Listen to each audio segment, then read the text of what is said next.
Sí, aquí es el psicólogo. Voy a ver si me puede ayudar con mi loquismo.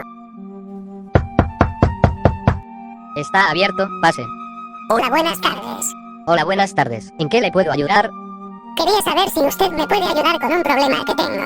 Sí, si puedo, dígame qué es lo que le pasa. Bueno, pasa que cada noche escucho como el sonido de una lechuza y a veces veo a una persona en mis sueños y en la vida real, así que muera, pero sigo vivo. No sé qué hacer, por eso vine con usted porque pienso que es que estoy loco. Oh, bueno, yo le aconsejo que se mude de lugar a otra casa, tal vez sea un espíritu de una persona que murió ahí y quiere poseer su alma. Eso es lo único que tengo que hacer. Lo siento, señor, pero es lo único que me enseñaron en clase de psicología, no puedo hacer nada más por usted. Bueno, ok. Bueno, eso haré, es lo único que me queda, no puedo seguir más ahí con ese tipo horripilante. Ya estoy aquí, ahora solo falta sacar mis muebles. Listo, ya está, pero se me hizo tarde, ya es de noche, pero no importa, creo que tendré que manejar toda la noche hasta Esbarrio de Chickenlandia.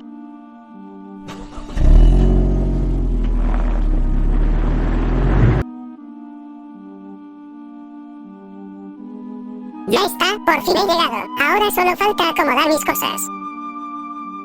Bien, ya está, lo bueno es que la casa tenía unos cuantos muebles, rotos pero bueno, no necesito nada más que ser feliz aquí.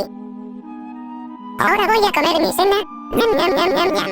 Listo, creo que ya tengo sueño, iré a dormir y a ver si puedo dormir tranquilo por un día.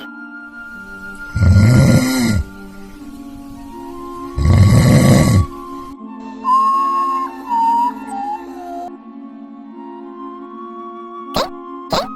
No, tú otra vez no. ¿Qué es lo que necesitas? ¿Qué quieres? Yo no hice nada malo.